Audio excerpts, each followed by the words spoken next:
Welcome to the Inspire to Invest podcast, where we're sharing inspiring stories from business owners, entrepreneurs, and real estate investors on the pursuit of wealth and financial freedom.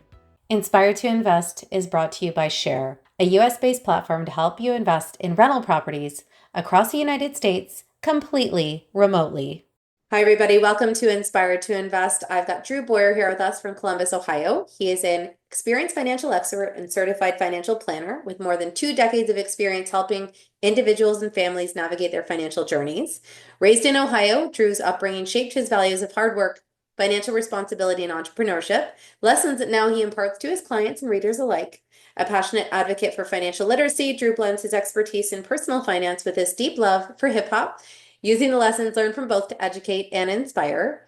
From witnessing the rise of hip hop in the golden age to overcoming his own financial struggles, Drew's life story mirrors many of the triumph and pitfalls found in both the financial world as well as the music industry. So thanks for taking time out of your day to be with us today. How are you?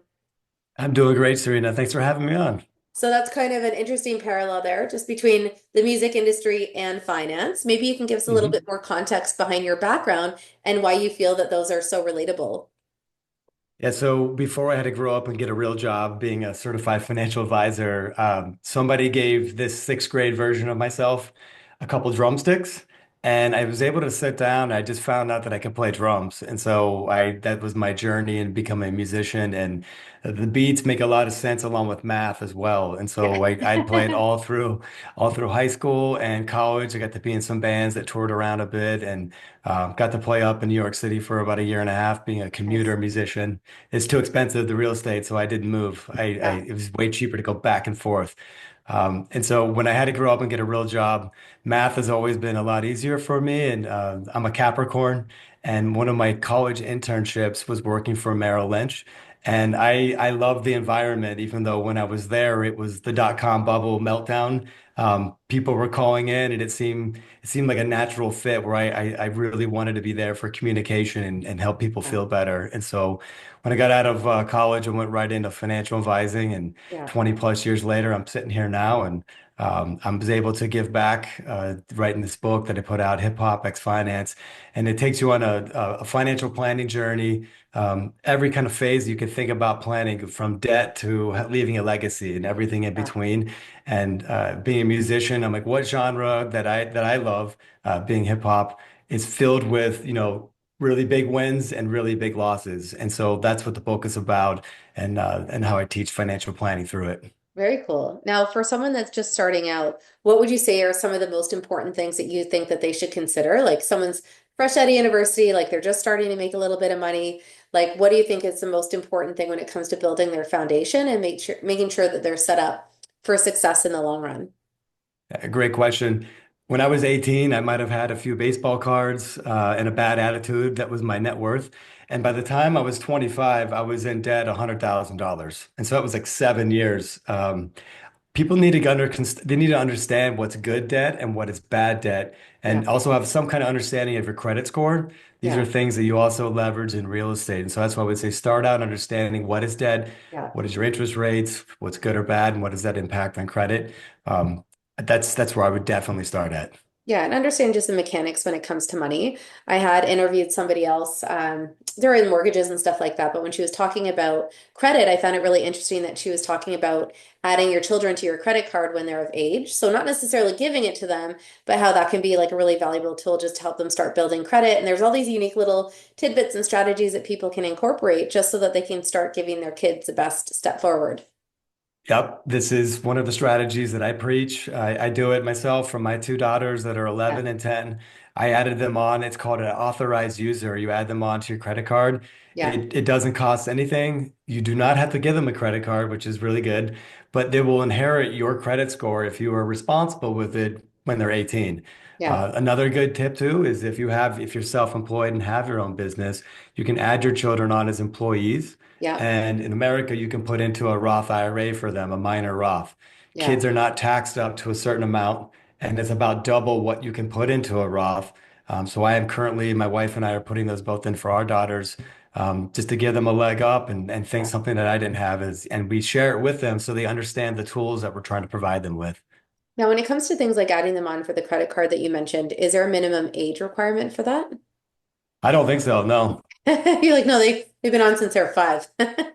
I did add them pretty early. Where you might run into issues is if you are paying your children to the business, you better have them listed as doing something for you. Yeah, And yeah, I the can't just be most nothing. popular, Yeah, but right, the I most know of popular other ones. people doing that too because it doesn't make sense to take out after tax dollars to pay things for them. Instead, you can just, it's all about being optimized.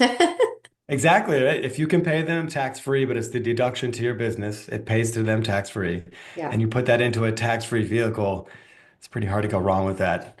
Now, Yeah, when it but comes but you to do have to make sure you got to make sure they're doing work. So they can't just be the Gerber baby and getting paid you got to be on top of $14,000 a their year. filing. Exactly. Awesome. Now it comes to financial literacy. Since your children are a little bit younger still, like what kind of things are you trying to instill in them now, when it comes to things like maybe allowance or paying for things? Like, are there little tips and tricks that you're trying to pass along to them? Yeah, it's first they're if you have children, they don't all have the same personality. So you might have a very frugal child, and you might have one like, that looks great, I'm gonna buy that right now. I have tried to admittingly brainwash them, and I say save 20%. And so they might understand what that is and might not do the math. They're like, yeah, for every $100, that's $20. Yeah, Um, I try to also let them see their 529 plans for education yeah, and the Roth IRAs that we have. And I want them to see that it doesn't only go up, it goes down. yeah, Because when we get to having a school conversation later on down the road, this is their bucket of money to use for that. And I want them to plan accordingly yeah, instead of, people just like I had gone into school. I didn't know what I wanted to do, but that's what you're supposed to go to school now. You graduated high school, yeah. have an idea of what you are going to do when you get out, and don't run up any more debt than your first year earnings.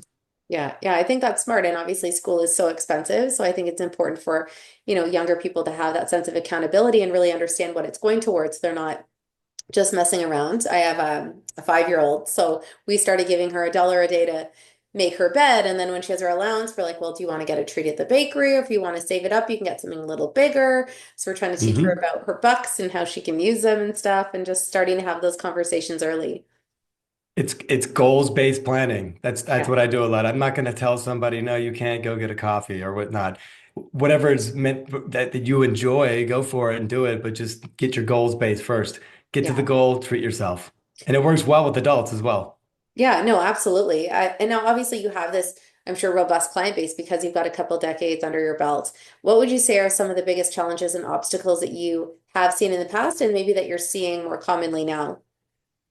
Yeah. So any younger clients coming on, and usually they ended up being clients, children that come on and get help, trying to get them set up with Roth IRAs is for the long term. Taxes are probably only going to go up. So if you can put money into that now, that's Yeah. very helpful. But it's And is also that like a balancing tax out. deferred account? So I'm Canadian, so just that terminology Okay. is a little foreign to me. Yep. So it's tax free. So a Roth in Okay. America, a Roth IRA is money that is taxed first, and then you contribute to it, and it's never taxed again as long as you Okay. play by So the we call rules that that are our there. TFSA. So it's a tax-free savings Yep. account. But we do have Yep. another vehicle called an RSP, and it's tax deferred. So the whole thought is that it's Yep. making, bringing your income tax down now, but that's only really good if you know that you're going to be in a lower income tax by the time that you retire or that you'll live through your retirement, right? Because if it accumulates, Exactly. you have to take it out together, it can have very big penalties. So you just need Yep. to understand like the consequences of each if you're going into them and how it comes to early withdrawals and things like that. Yeah, when you can access the money. So in America, it's usually like 59 and a half. Is Yeah. that pretty close to what you guys are doing as well? 59 Uh, and a half ish? yeah, I don't know if it's a particular time frame necessarily. Again, the TFSA works different for us than our RRSPs, but the whole Mhm. thought is that you'll, probably be in your mid 60s by the time you start to take money out. Yep. Yeah. Totally agree. So what would you say is your favorite financial services product? I know a lot of people are big into things like infinite banking, whole life policies and stuff like that. Do you have any opinions on those kinds of strategies?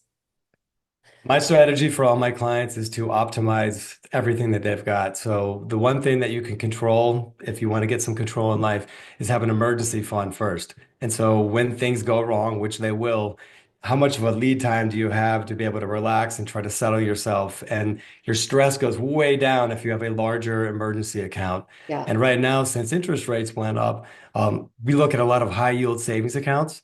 and those are somewhere right around 4. They're getting sub 4% right now in the Yeah. States. You're at least it's free money if you move it over. Whereas if you left it in the bank, I don't know if they give really good Christmas cards or not, but they're paying you like zero point 0.0. And So then they're loaning get out your paid. money at a 10x probably elsewhere.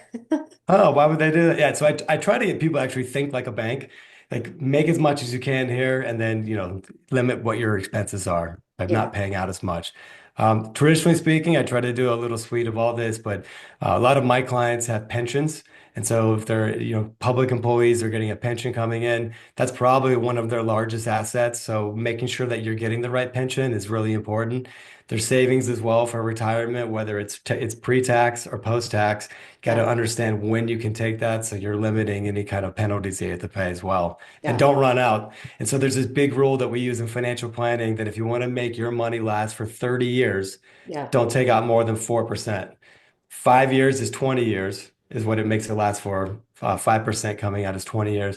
But if Yeah. you want to leave money and leave wealth for your children or anywhere else, probably about 3%. And that's being very conservative. Yeah. Yeah. I mean, that's the thing that no one also expected these high rates of inflation, right? Like it's been kind of crazy Mhm. coming out of the pandemic and stuff like that. So I think you just have to be extra conservative with your planning just to make sure that you are Yep. planning for that long haul and all these crazy things that have obviously happened. Now, in your experience, what would you say are some of the biggest lessons that you've learned as you've been guiding people to grow their wealth? That I think the number one enemy for most people is themselves. And sometimes we can't get out of our own way. It's okay to hire a group of people that can give you advice, but it's ultimately your decision to take the advice. Yeah. So a lot of things that I've seen that have not worked out well are self-inflicted. I've never met anybody that died with their last dollar or said, gee, I wish I would have saved less. That has not happened yet. And I've been doing it 20 plus years. So Yeah.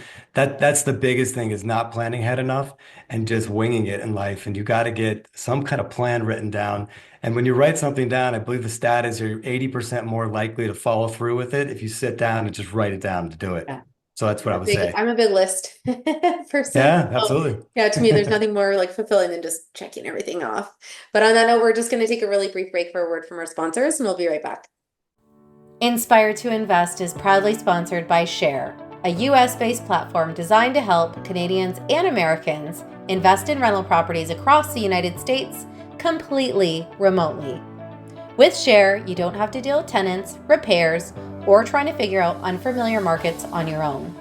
They handle the entire process for you, from setting up your US entities to sourcing vetted rental properties in landlord-friendly states to managing everything post-close with professional property management. It's a done-for-you turnkey solution designed to give you all the upside of real estate ownership without the typical landlord headaches.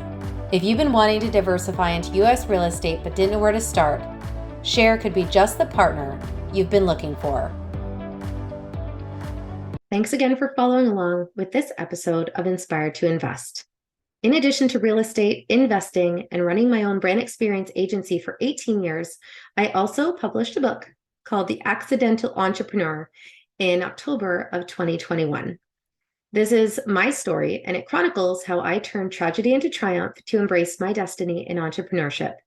If you're interested in picking up a copy, you can find the link at serenahomesrealtor.com, and you can also find my link tree with all of the retailers in the details below.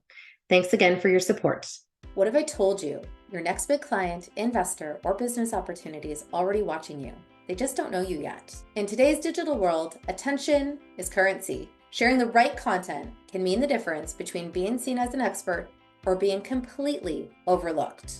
If you're not actively building your personal brand, you're leaving money, influence, and opportunity on the table. That is where Executive Lens comes in. We help busy business owners, investors, and entrepreneurs capture and curate compelling content so you can build a powerful personal brand on LinkedIn and beyond without adding hours to your already packed schedule. Through high-quality video storytelling, we help you capture the essence of your brand.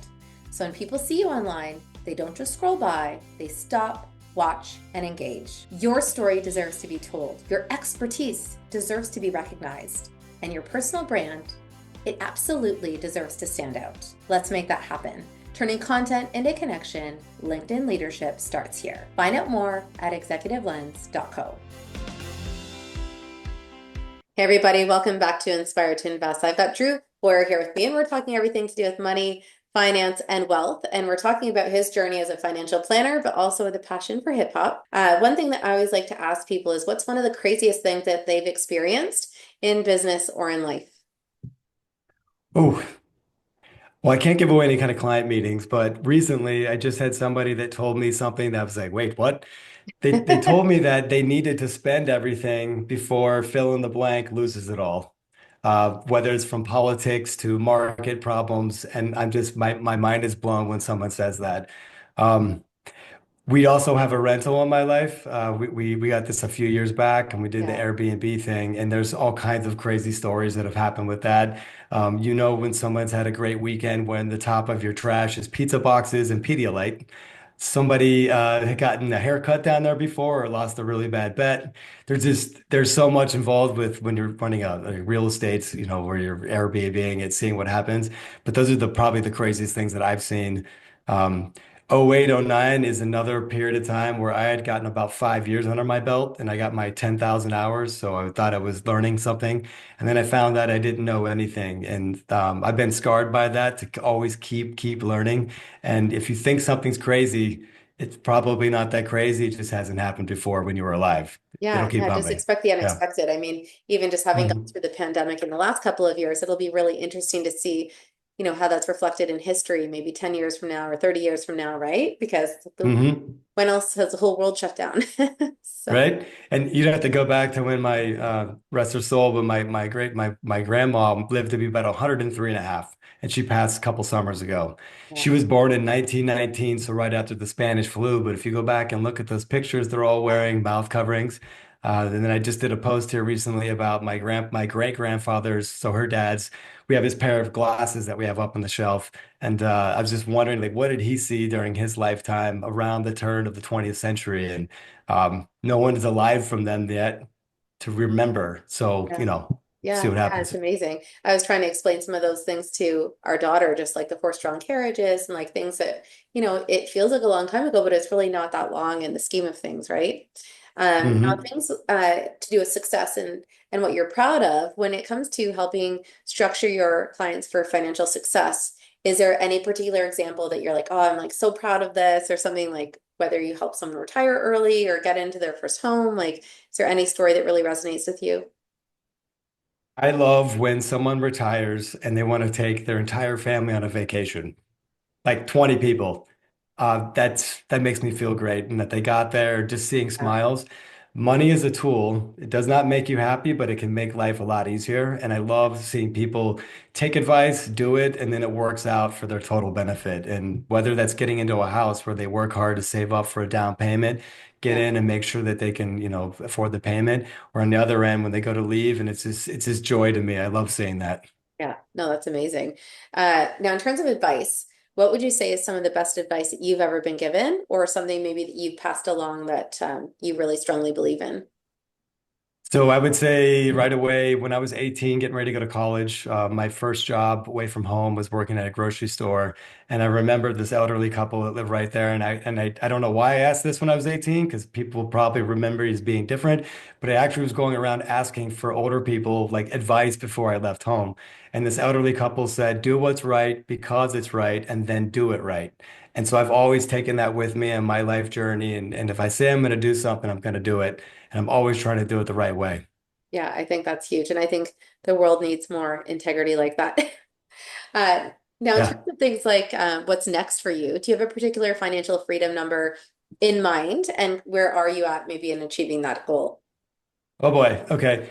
So my wife is from Berlin, Germany, and they've lived their own history over there too, right? And her parents both escaped communism, right? So they had escaped in the back of cars on the same day, but separated by three hours. He was a public employee. They are getting older. I would like to be able to get some kind of a permanent residence for them as they're older and not on the fourth floor on just taking stairs up and down. That's a big number. Real estate is not cheap over there. For myself, I can do the math, and I think for most people, if you can make $200,000 a year and half of it you live off of, The other quarter goes to taxes, and then the other quarter goes to fun. That would be a great lifestyle.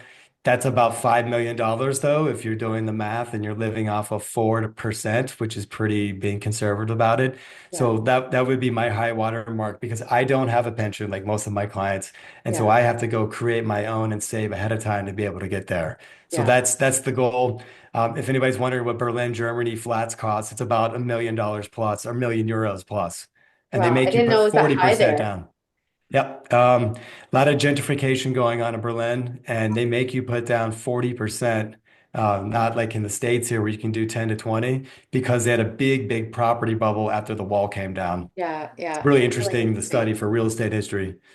Yeah. Yeah. I have actually my stepsister lived in Berlin for a long time. So they had a property there that they, continued to rent out even though they moved back to Canada at one point, and then they sold it and got a cottage here that they rent out instead. Yeah. How would you say financial planning has changed your life in terms of time, freedom, and opportunities? I wouldn't be sitting here right now if I didn't take my own advice that I gave. I wouldn't have been able to write a book, that's for certain. That's certain total. I've practiced what I preached for 20 years and I dug myself out of the hole that I got myself into. And the boring stuff works. That's what I want to tell people. Like little actions each day add up to big, thick goals. It gets you to your goals.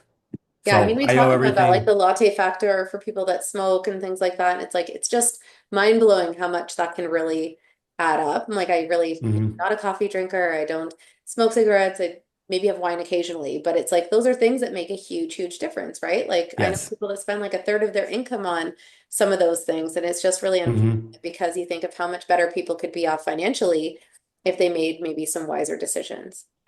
Yeah, and that's another part of wealth is your health, right? It's we purposely and because of some success, we're able to eat healthier. And my wife would say it's a sick care system here, and I agree. So you can Yeah. either pay more for what you're ingesting or pay later because of what you ingested that was not healthy. And so Yeah. we tend to put a big focus on health, but it's not cheap, right? The prices have only gone up for everything. And so Yeah, I know. I feel like our I grandparents. I've never even complained about the price of food. Now I'm like, oh my gosh, like what is you happening? eventually become your parents. Yeah. Just in this last Right. year or two, it's definitely been really significant here. Like I actually track our spend when it comes to everything, like all of our finances and groceries. So just seeing Good. what we spent, like going back to my first house in 2007, like we were spending about five or $600 a month on groceries, and we were honestly in the range of probably 1,800 to 2,000 now. Like it's Hmm. just bananas, right? Like that's quadrupling in the span of, I Hmm. guess, 18 years.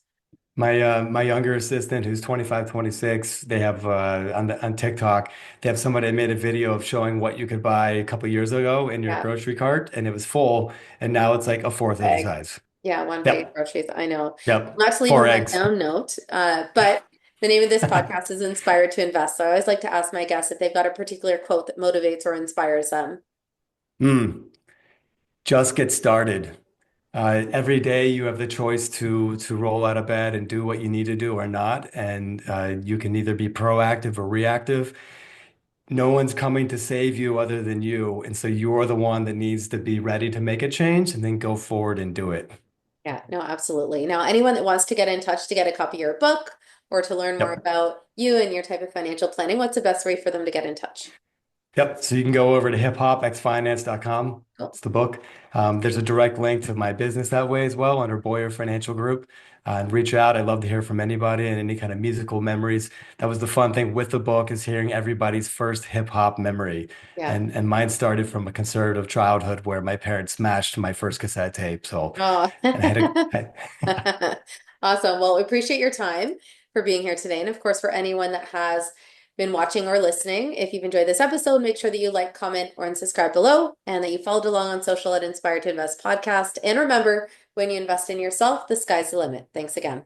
Thank you to Cher for bringing us this month's episodes of Inspire to Invest. The views represented on this podcast are for general information only and does not constitute investment or other professional advice or an offering of securities. The host and guests featured on Inspire to Invest make no representations as to the performance of any particular investment. Should you decide to make an investment, you are responsible for conducting your own review and analysis. It is recommended that you obtain independent legal, accounting, and tax advice from licensed professionals.